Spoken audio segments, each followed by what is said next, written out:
hand for the state, Your Honor. Gary Baker, Mr. Brown, Your Honor. And are you Mr. Brown? I am. All right, could you raise your right hand for me, please? Do you solemnly swear affirm? And just like that, we're dropped right into its state versus Rodney Brown. Quick note, every word from this point is under oath and on the record. That means no excuses, no backpedaling, and definitely no oops.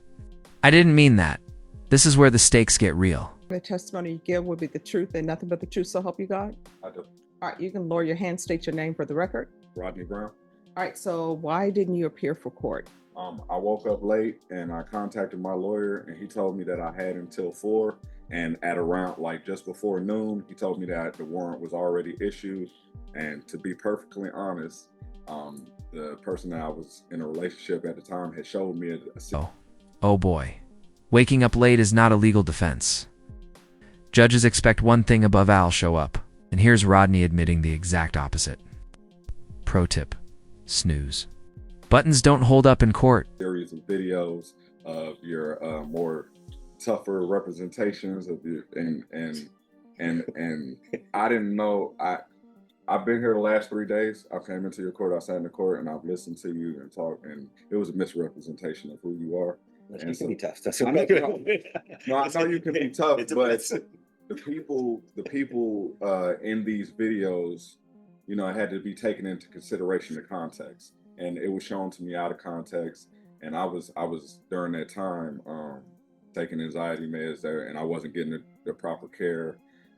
My doctor was actually kind of a bit of a pill pusher, and so I was just going through a lot, and my family was not in a stable situation. So now, this is fascinating. Rodney isn't just making excuses, he's humanizing himself. He's talking mental health, family struggles, and even internet out-of-context judge clips. This is what lawyers call mitigation. He's not denying responsibility, he's trying to paint himself as someone who deserves a second chance. at the time, I got nervous and I was like, I need to take care of my family, make sure my family's good. And then once my family's good, I'm willing to turn myself in and take care of whatever needs to be taken care of. At this point, my family is in the best possible situation. So, Well, what I can tell you is when I was a defense attorney, I would represent clients, and sometimes clients would say, well, I'm sitting here and this person did A, B, and C, and they're out and about. And I always have to remind them, you have to take in consideration what court they're in, what the facts of their case are, because you really don't know. And people can chop things up and make things seem different than what they are. Because I will tell you, there are some people who will come to me and they will say, just different attorneys, oh my gosh, people wearing shorts getting taken into custody. And I'm like, no. I said, that was secondary because you shouldn't wear shorts in court, but you're not allowed to take photos of or talk to inmates when you're in the gallery because for security reasons, that's not allowed. But it's easily to chop that up and thinking, oh my gosh, you're taking somebody in custody. It's just a regular citizen wearing shorts. yes. So there are different things that happen. But in this court, what I can tell you is hopefully I'm fair to everyone. I try to be fair to everyone. And I look at people as individuals. In each case, I don't remember people by their numbers or case number, but I remember the person as an individual. And I remember the stories that they've told me before. That's how I remember things. And that's how I was taught to know case law, because it's easy for me to remember cases because I remember something that's sort of weird about the case and the case law. That's how I remember it. Now, sometimes I can't tell you, oh, that's Jones v. State. But when I read a little synopsis, I'm like, oh yeah, I know that case. All right. So in this court, let me just tell you, you need to come to court and you need to be on time. In this court is at 9 a.m. If it's not at 9 a.m., I will let people know, hey, we're starting at 1:30 and give people a reason. So you say that you are receiving mental health care or something, or? I was receiving mental health care. The last time I went, I was being completely honest with her. I had a lot of stresses in my life, and I told her that the medicine wasn't working.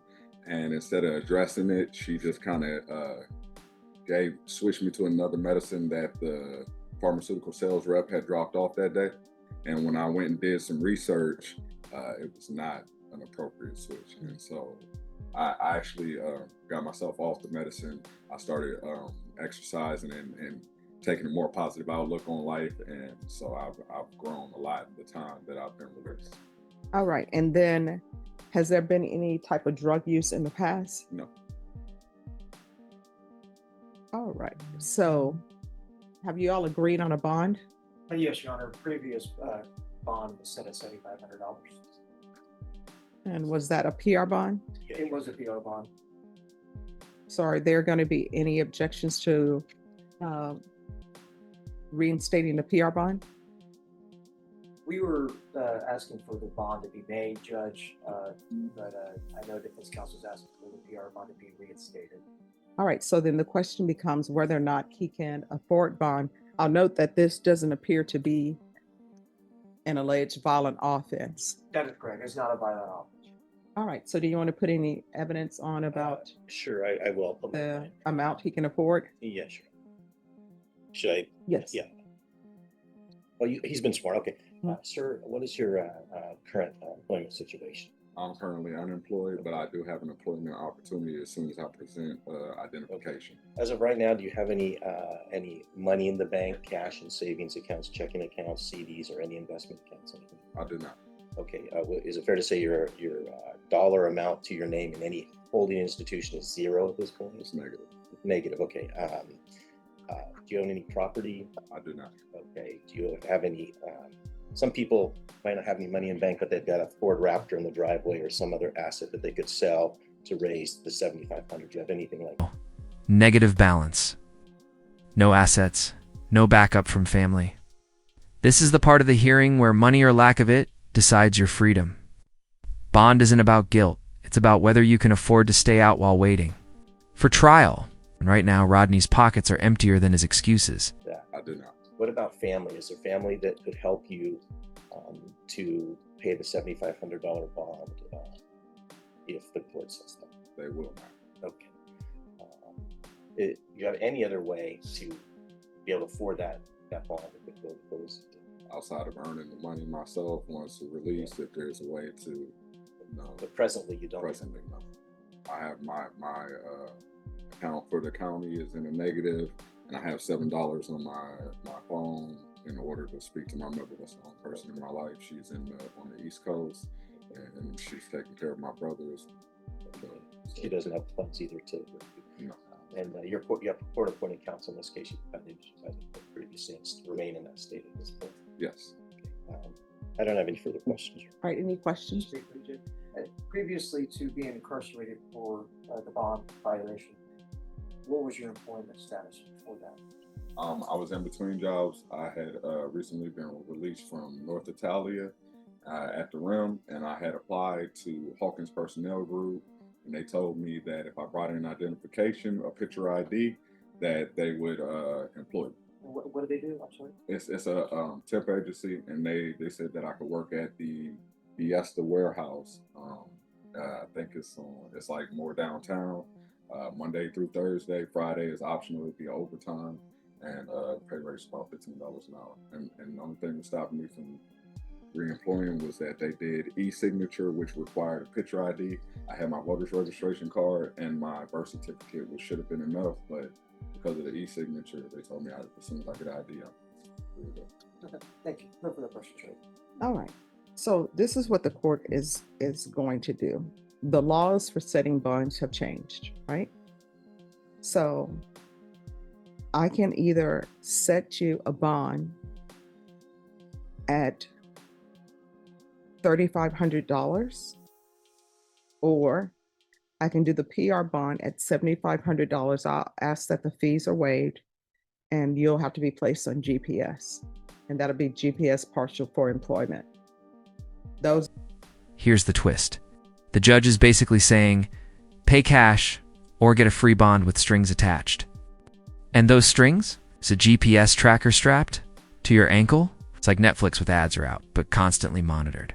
Are your only options. My hands are tied as far as. He will take the second, Your Honor. We actually already discussed that. I forgot to mention that, but he understands that you'd be monitoring that situation. All right, so there's going to be a PR bond, $7,500, waive fees, and then there's going to be partial GPS for employment only.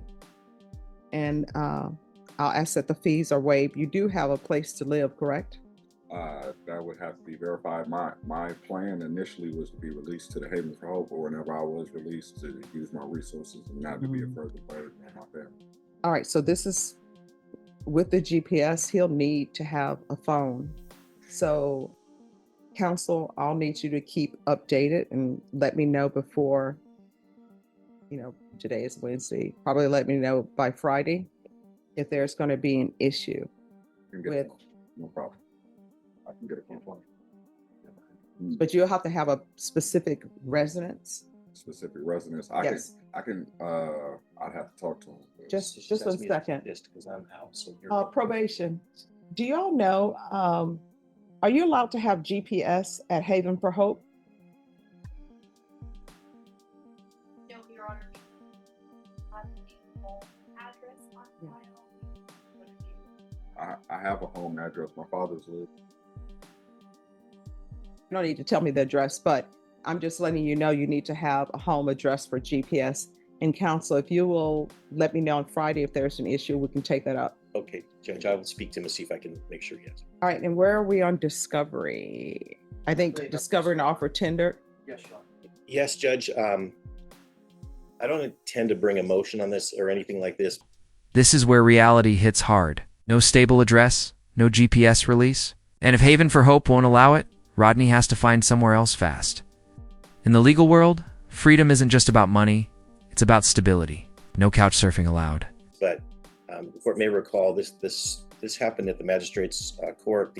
I'm brand new to the case. I was Yes. appointed. Okay, and no requests were made for the cameras there. There is no body cam of the arrest or anything like that for the incident we're talking about. And I believe there was the DA's representative. There are cameras at the magistrate's office, but they don't keep them this long, and we all presume that that's now been destroyed. For purposes of trial, I would like them to verify that so that I can make that argument if it's appropriate and the court allows All it. right, Norma, if you extend the plea deadline date to the third week in September, please. All right, so state, if you all can see if there's some video of this.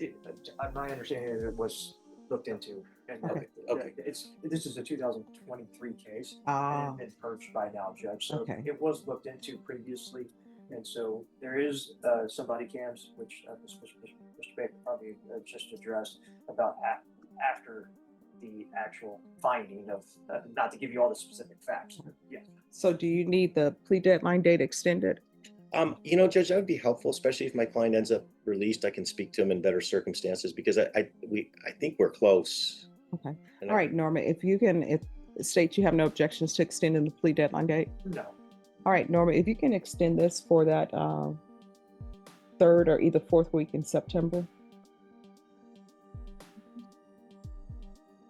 The 23rd. All right, and make sure he has a reset form. You need to be in court at 9 a.m. Do you understand? Yes, sir. All right, thank you.